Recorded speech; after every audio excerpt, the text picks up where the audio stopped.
You wake up on a drifting spaceship. No memories of your past and no time to wonder about the future. There's something far more urgent. Someone on this ship isn't human. To survive, you have to vote, accuse, sacrifice one of your own. Sounds like Among Us, right? Except, Gnosia is lying to you. This social deduction is just a mask, hiding something much, much deeper. This is Max, welcome to my channel. Today we'll uncover what Gnosia is really hiding.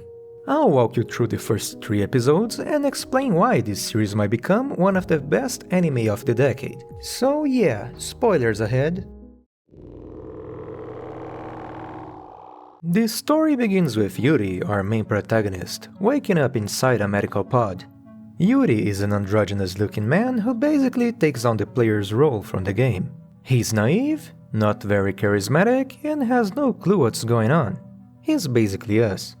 The first person he meets is Setsu, a soldier who kindly helps Yuri. They are brave, serious, and often the voice of reason among the crew. After making an Attack on Titan reference out of nowhere, Setsu tells Yuri that everything will be explained later. But for now, there's one thing he needs to know. Among the next 3 people he'll meet, one of them isn't human. After a short walk through the ship, they reach the meeting room, and the rest of the crew. Reikyo is confident, has a razor-sharp mind, and a galaxy-sized ego, basically a prick with a weird fashion sense. Calm, reserved, she might seem cold at first, but Gina is actually kind and very observant. SQ is cheerful, carefree, and very flirty. She acts so unpredictably you can't tell if she's being honest or just playing around. And for some reason the cameraman always films her from the weirdest angles. The crew decides to start voting, but since Yuri is more confused than a flat earther in a science class, they take a moment to explain what's going on. The ship's AI, Levi, has detected the presence of Gnosia, beings infected by a mysterious entity who now seek humanity's destruction.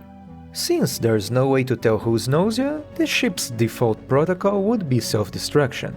But Levi agrees to delay that fate, under one condition. They will play a little game of werewolf, or Among Us if you prefer. Each day the crew will gather to vote on the most suspicious person. That person will be put into cold sleep and most likely never wake up again. If the Gnosia is frozen, Levi cancels the self-destruction and everyone's safe. If not, someone will be attacked during the next warp, a brief window of time when humans lose consciousness, making them easy targets. The process repeats day after day, until either the Gnosia is frozen or the crew is wiped out. I know, not exactly the most efficient plan, but it's the only deal they could make with Levi to avoid instant death, so bear with me. Finally, the first vote begins. After some accusations and point-fingering, the verdict is clear. Reikyo's out. They're getting frozen. The crew failed. Reikyo was insufferable, but they weren't the Gnosia. For now, the remaining crew has some free time before the next warp. Time to rest, think, or pretend everything's fine. The only thing of note that happens is that SQ visits Yuri in his room. She teases him a bit and then gives him a simple warning. Trust no one. After the warp, another meeting begins. Only 3 remain, Yuri, Setsu, and SQ. This is their final chance. If the number of Gnosia and humans become equal, the Gnosia will take over the ship. A tense discussion starts, and it's clear how Setsu and SQ are going to vote. They suspect each other. That leaves the final decision to Yuri. And since he's supposed to represent us, the player, of course he makes the wrong decision. Setsu is going to be frozen. But before entering the pod, they ask for a moment alone with Yuri. Not to complain, but to give him something important. Doubt not, fear not, and know. Knowledge will save all. Now you have the power to transcend death. Those are Setsu's words as she hands Yuri a glowing cube, some kind of mysterious relic. Without explaining further, they step into the cold sleep chamber. SQ returns soon after. And then, Yuri realizes his mistake. Too late.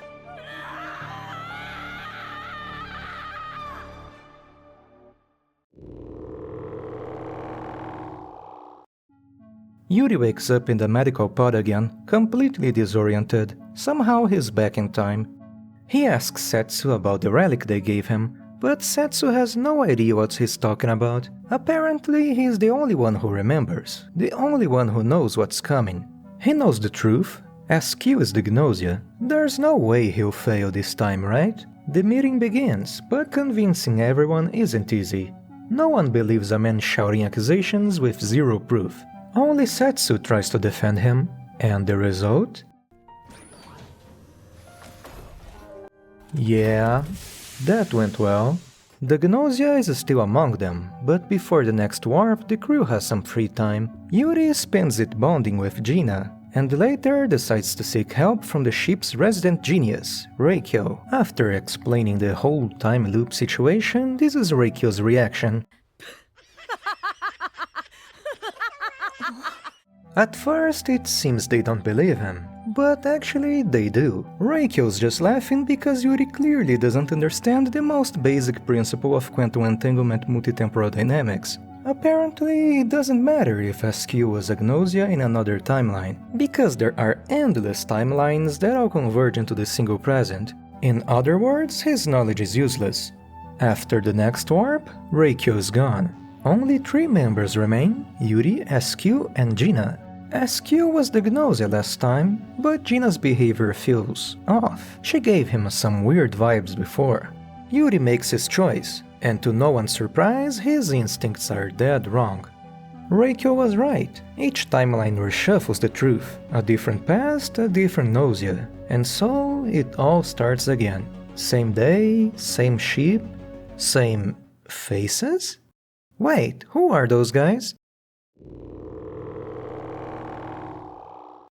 A new meeting begins, but this time there are 2 new faces. Stella, graceful, gentle and brilliant, a kind soul with sharp intuition, and apparently she is madly in love with Yuri, well, at least in this timeline. Then there's this guy, if we can call him that. Shigemichi is cheerful, energetic, and somehow looks like a grey alien. He is basically the comic relief of the ship. The rules are mostly the same, except now 2 of them aren't human. 2 Gnosia, 2 threats, 1 vote per day. Reikyo won't shut up during the discussion, so you already know what happens next. Quick jump to the next meeting, Setsu's gone. Attacked during the warp. Nobody knows if there's 1 or 2 Gnosia left. But one thing's clear. This next vote could be the last. Then Yuri gets one of the ideas of all times. He remembers these strange bad vibes from Gina last time. That was his intuition, telling she was lying. So he tries again. He asks everyone to declare, "I'm human." And when it's Gina's turn, Yuri feels it. She's lying. So he accuses her, and everyone ignores him. You can guess the rest.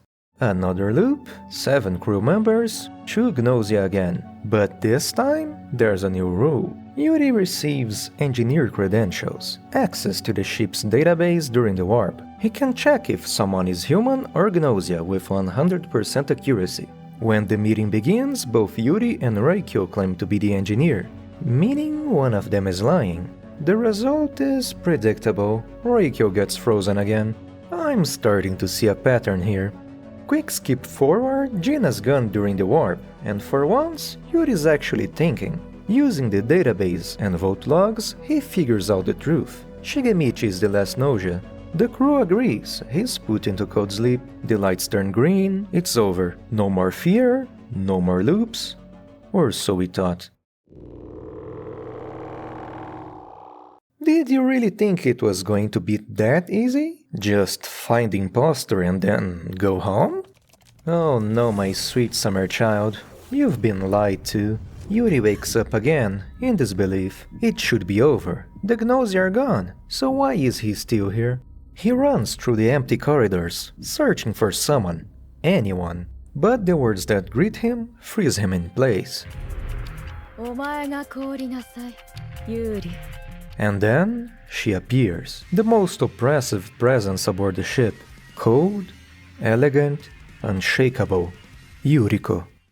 Now that the introduction is over, I can finally explain why I said this anime lied to you, or at least baited you into thinking this was just another Among Us clone. Gnosia isn't really about social deduction. It's about escaping an endless time loop, a temporal nightmare built on lies, fear, and paranoia. And now that this story has truly begun, Yuri will have to hold on to his sanity and search for a single speck of hope in this infinite sea of timelines. The anime has barely scratched the surface of its mysteries. Why is the time loop happening? What is the glowing relic, and why did Setsu give it to Yuri? Who are the Gnosia, and why are they attacking humanity? And why does this guy look like this? This is only the third of 21 episodes, we are far from the end. Anyway, you can expect more characters, roles, mysteries, and maybe even more enemies. But let's step back a bit. How well did the anime actually adapt all this chaos so far? In terms of visual quality, I barely have anything to complain about. The characters' design are extremely faithful to the originals, and the animation is way better than I expected. They could have easily gone with limited motion for most of the show, but instead they chose to put some real effort into showing the character's personality through movement and expressions. This is especially true for SQ. You can tell what kind of person she is just by watching her fidget around. There's some CGI mixed in with the 2D animation, but it's so subtle and well integrated that honestly I can't complain about it. Now, this story could be seen as bad by some people. The pacing is kinda slow, the protagonist is so dumb it hurts sometimes, and the Gnosia imposter is often painfully obvious, sometimes even outright spoiled. So yeah, I get it, a lot of stuff feels arbitrary and convenient, but bear with me. It may not look like it, but these early episodes are necessary to establish the core rules, and I expect the show to keep this slower pace until episode 6 or so. That said, the number of convenient rules might still bother some people, and honestly, I kind of agree. Why can Gnosia only eliminate one person per warp, even if there are multiple Gnosia alive? Why don't they attack while everyone's awake? Why does the ship even have to warp? And why there's only one vote between each warp? Just don't warp, so the Gnosia can't attack anyone.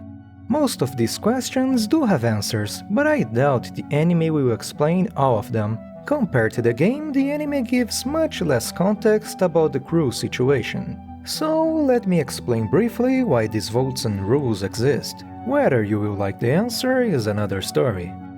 It's basically protocol. In this universe, all ships are equipped with AIs that follow strict anti-nausea measures, whether the crew agrees or not. The ship automatically heads to the nearest safe system, making warps whenever necessary. If it arrives and there's still a Gnosia on board, it self-destructs. Levi doesn't care. The crew are basically hostages to the ship's AI. Fail to eliminate the Gnosia? Boom. Break the protocol? Boom. Complain about Levi violating human rights? You guessed it. Boom. Now, my explanation might not be 100% accurate, but it will do for now. If you want to know more, just go watch it yourself. From what I've seen so far, Gnosia clearly has the potential to be one of the best anime of the year, and maybe even of the decade. That's it if the director can keep this level of tension and mystery until the end. But I'm not really worried about the final result. It's clear the staff is putting some real effort into this production. Even the opening theme feels deliberate. It's sung as a duet between a human and a Vocaloid. But their voices blend so seamlessly that you start wondering, who's really singing right now? The human or the imposter? I have to admit, I haven't been this excited about an anime in a long time. So, what do you think? Did you enjoy the video? If you did, I'd really appreciate if you liked the video and subscribe to the channel. That's all for today, I hope to see you stinky weebs again soon, and remember kids, trust no one.